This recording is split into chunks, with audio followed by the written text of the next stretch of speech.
Здравствуйте, дорогие друзья! Мы теперь можем вести с вами беседу, живое общение на Клабхаусе. Это новая социальная сеть в виде приложения. Вы можете зайти на нее через iPhone. Мое имя там Жанар Нур. Я напишу свое имя под этим видео для тех, кто не воспринял на слух. Оно будет внизу под видео. Итак, переходим непосредственно к нашей передаче. Сегодня мы обсудим, кто из последующих участников из Казахстана на конкурсе «Славянский базар» смог повторить успех Димаша. Конечно, вы можете сказать, это не касается Димаша, зачем это нужно? Я считаю, что все музыкальные процессы в Казахстане напрямую связаны с творчеством Димаша, и поэтому я буду продолжать делать свое видео. К тому же, просто любопытно, как обстоят дела у талантливой казахстанской молодежи. Участвует ли она в международных конкурсах и каких побед достигает. Да и Димаш не раз говорил, что нужно воспитывать талантливую, творческую молодежь, и, возможно, даже сам уже подумывает открывать музыкальные школы, академии для того, чтобы передавать последующему поколению свой опыт, знания и даже вокальные секреты своего прекрасного голоса. Ведь это очень важно, преемственность поколений, передача полезной и нужной информации для них. Где это он будет делать, в Америке или в Казахстане, пока еще неизвестно. Но точно известно, что вчера приземлился воздушный корабль на Марс NASA Perseverance, в котором находится чип с именем Димаша Кудайбергена. Это значит, что Димаш теперь не народный артист мира, а народный артист Вселенной. А еще известно то, что Димаш, как и название корабля, что означает настойчивость, упорство, стойкость, придет к своей цели Грэмми, а значит и к мировой популярности очень скоро. Тем более, что буквально неделю тому назад Димаш в интервью Кевину Кенни на MTV произнес фразу, что собирается в скором времени поехать в Америку для продвижения своего творчества. Димаш непременно хочет спеть в дуэте с Селин Дион. Он приедет не один, а со своими родителями, но при этом он подчеркнул, что часто будет посещать Казахстан. Что мне нравится в Димаше, то, что он умеет слышать и слушать информацию. Все берет на заметку и продвигается к своей заветной цели. И я думаю, что я тоже приложила долю своего участия в этом. Я делала много видео о Димаше. Предполагала, где он может жить после инаугурации 46-го президента Соединенных Штатов Америки. Но я человек скромный. Я лишь предполагаю, что, возможно, помогла скоординировать Димашу планы на будущее. Я говорю о прекрасной черте Димаша – уметь слышать и слушать, потому что не все такие, к сожалению. Сейчас я хочу ваше внимание переключить на Иманбека. Передачи «Фея Перизат» от 13 февраля 2021 года. Ссылку я оставлю под моим видео. Иманбек лишь на последних минутах понял, что сидит за одним столом с группой Ninety One, которую любит слушать периодически. За одним столом сидели в том числе группа Ирина Кайратовна. Все участники буквально уговаривали Иманбека переехать из Аксу в Астану. А самое главное, он не владеет информацией о визе О1 для одаренных, на которую можно подать, находясь в Казахстане. Пожалуйста, донесите эту информацию до Иманбека. Пожалуйста, ребята, кто живет в Аксу? Большая к вам просьба. Сейчас вы спросите, зачем вы все говорите про эти визы? И Димаш, и Иманбек уже сделали все сами, чтобы находиться на мировой арене, в том числе и в Америке. Мое желание, чтобы они сделали это быстрее. Самый главный критерий сейчас – это время. Согласны вы с этим или нет? Напишите это в комментариях.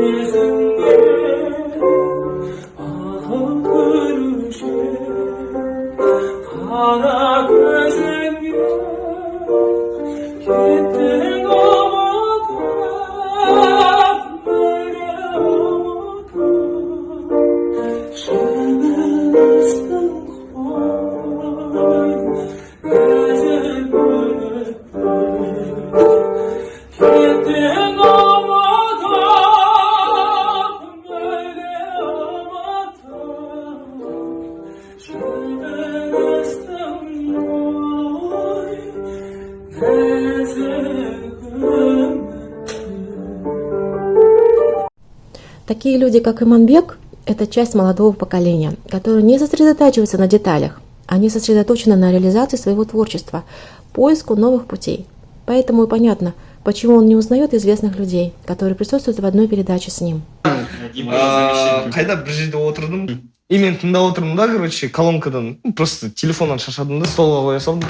Сосын колонкадан музыка тыңдап отырмын, Принц кетті, Осы Таспайлар кетті, 91 кетті, Кисло-сладкийлар кетті, біз кеттік, Иманбектің трегі бар. И мен былай қарап отырамын да, короче, тыңдап тұрмын. Бір не жоқ. Зарубежный өлең жоқ. Тап-таза біздікі. И действительно. И что это наши пацаны, ты прям радуешься. За последние 2 года вот эта тенденция, прям плейлист у многих казахстанцев обновился. Отвечаю, это вот еще казахша сейчас слушают принципиально. И делают принципиально еще казахша. Я сейчас буду говорить о 2 участниках славянского базара в Витебске. Один из них был близок к победе, но почему-то так и не получил гран-при этого большого конкурса. И это можно назвать каким-то странным случаем. Чтобы узнать, что я имею в виду, вам нужно подписаться и поставить свой лайк. Давайте все по порядку. Успех Димаша, безусловно, повторил его ровесник Адильхан Макин, родом из Петропавловска.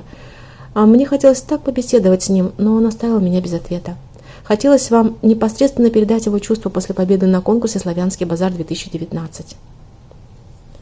Председатель конкурса Тамара Гверцетели, корреспонденту «Собеседник РУ», сказала: «Бесспорный и явный лидер по баллам и ощущениям. В Казахстане, я знаю, умеют поддерживать музыкальные таланты. Думаю, у него хорошие перспективы. Главное, что публике артист нравится».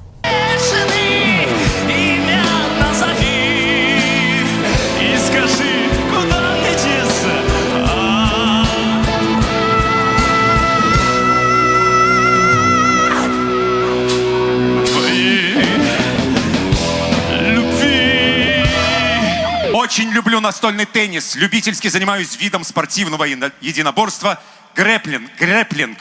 У меня вопрос по этой анкете. Что такое грэпплинг? Ну, это борьба в партере.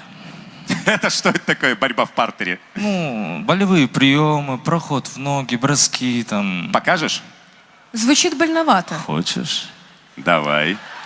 Ребят, Казах решил белорусу показать приемчики. Хорошо. все будет настолько сурово. Сурово, да? Может быть... Пиджак снять? Ну, давай. Ребята!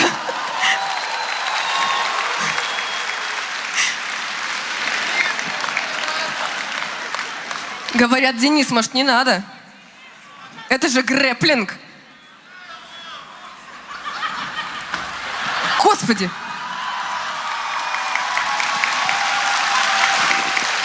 Живой! Живой! Ребята! Ребята! Уносите ведущего! О следующем участнике я остановлюсь поподробнее. Именно те обстоятельства, которые сложились на конкурсе, вызывают у меня бурю эмоций, как положительных, так и отрицательных. Больше все же отрицательных. И вы поймете почему. Конкурсанты из Казахстана и Румынии получили одни и те же баллы. Однако Казахстану жюри не присудило гран-при. Это было в 2018 году, в тот год, когда Димаш был приглашен в жюри детского конкурса «Славянский базар». Так вот, казахстанский артист получил наивысший балл 156, и его имя Ернар Садирбаев под псевдонимом Амре. Амре – этот псевдоним созвучен с именем знаменитого казахского певца Амре Кашаубаева. Он стал первым советским певцом, который ознакомил Европу с песенным искусством казахского народа. Его преследовал НКВД в связи с подозрением по встрече с Мустафой Шокаем в Париже. В 1934 году был убит на одной из улиц Алматы. Лауреат Нобелевской премии Ромен Ролан сказал о нем: «Теперь я понимаю, почему на Востоке певцов сравнивают с соловьями. Его голос сравнивали с голосом Энрике Карузо и Марио Ланса, а профессор Сорбонны записал несколько песен в исполнении Амре на фонограф». Мы говорили о нем. Ссылку мы оставим в описании. Это невероятно. Он стоял на этой сцене и не верил сам себе. Все происходящее вокруг казалось сказкой. Франция, репортеры, сверкающий огнями зал, не смолкающие аплодисменты. Амре оглядывает публику, затем домбру, бросает в зал ряд резких диссонирующих звуков, настраивая инструмент. Еще немного, и певец забыл обо всем, что происходит вокруг. А еще через секунду весь зал замер и перенесся в мир безграничной степи, к стадам и юртам, где горестно и радостно бьются человеческие сердца.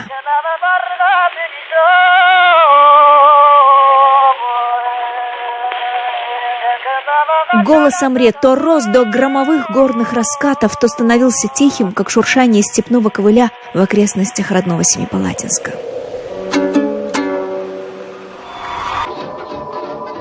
На следующий день вся французская пресса будет трубить о нем. Единодушно признает голос Амре уникальным. Критики начнут сравнивать его с Энрико Карузо и Марио Ланса и напишут: «Очень нежное пение, достаточно, чтобы заставить нас проникнуться безбрежностью степей и поэзией больших горизонтов». В составе этнографического ансамбля Амре дал 11 концертов. Он пел свои любимые песни «Ага-Шаяк», «Ждос», «Екатерин» и, конечно, «Балхадиша». Парижская публика была поражена самобытностью казахского фольклора и удивительным, чарующим голосом Амре, звучавшим в сопровождении домбры. Хотя сам Амре говорит, что решение жюри было справедливым, я считаю, что абсолютно безосновательно Амре лишили премии Гран-при. Я нашла один материал в одной из областных новостей, и вот что там обнаружила. Корреспондент спрашивает: и все-таки, почему при абсолютном одинаковом количестве баллов жюри выбрало румынского артиста? Мол, представитель Казахстана уже побеждал недавно, имеется в виду Димаш, 3 года назад, и получил гран-при славянского базара. Ответ Амре был таков. Судьи очень много и долго спорили, кому отдать гран-при, румыну или казаху. Робертино Лоретти, Роза Рымбаева и другие очень серьезные люди, профи, долго выбирали между ним. Но когда белорусский судья, хозяин фестиваля, поставил мне 9, а все остальные были 10, я уже тогда понял, что гран-при мне не светит. Может, и здесь были политические причины? Может, так случай выпал? Не знаю. Председатель конкурса – известный композитор Александр Морозов, который написал «В горнице моей тепло», отдал свой голос румыну. При этом я хочу подчеркнуть, что в итоге представители Румынии и Казахстана имели абсолютно одинаковые высокие баллы. Остается только догадываться, почему наш соотечественник Амре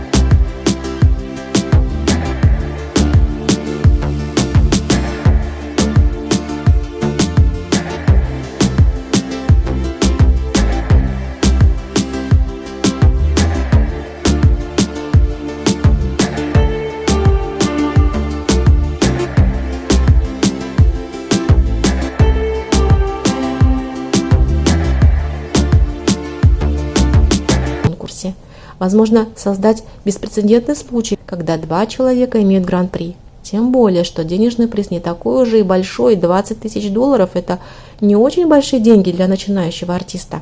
Не знаю, но ситуация, конечно, курьезная. Я бы даже сказала, странная. В общем, я сегодня все сказала вам. Хочу вам сказать, что на 2 канале мы создали видео о студенческих визах в Соединенные Штаты Америки для всех возрастов. И еще одно видео, как американец говорит на русском. Все ссылочки я оставлю в описании под видео. На этом все, дорогие друзья. До свидания. До скорых встреч.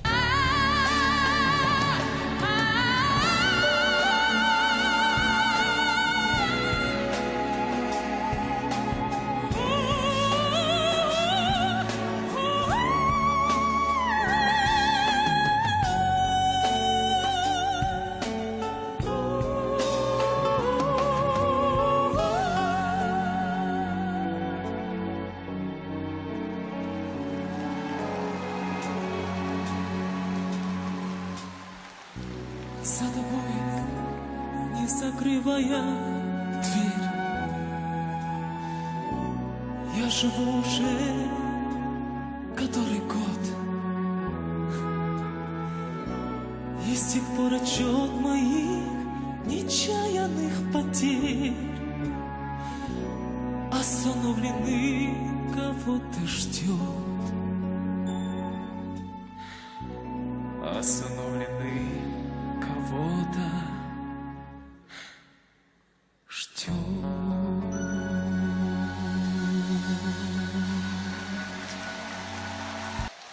Рахмет.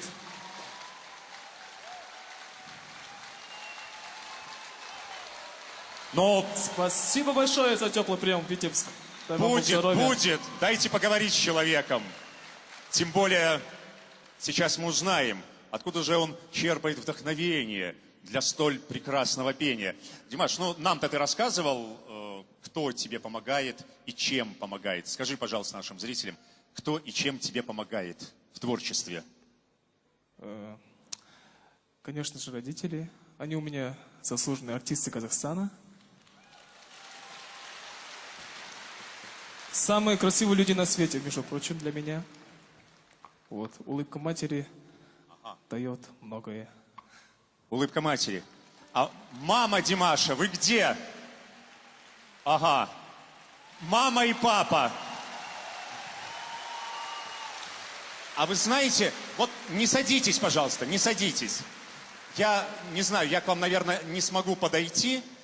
Я попрошу, чтобы вам передали микрофон, и вы вот из зала напутствие сыну, который на сцене, завтра же еще один день будет, да, финальный, я передам микрофон, вы уж будьте любезны его потом вернуть обратно. Итак, но одна большая просьба будет. Мама, папа Димаша, сделайте это на казахском языке, да?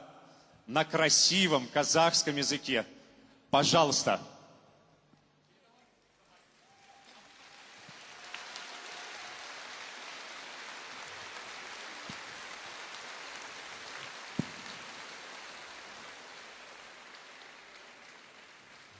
Добрый вечер, Витебск. Спасибо за теплый прием.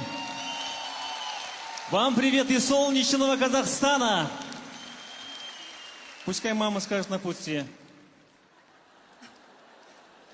Димаш, сен қазақтың ұлысың. Әрқашанда еліңнің, жұртыңның сенімі мен үмітін ақтау сенің басты міндетің. Біз саған сенеміз, алға биіктен көрін, өзіңе бір жаратқан жар болсын. Спасибо огромное.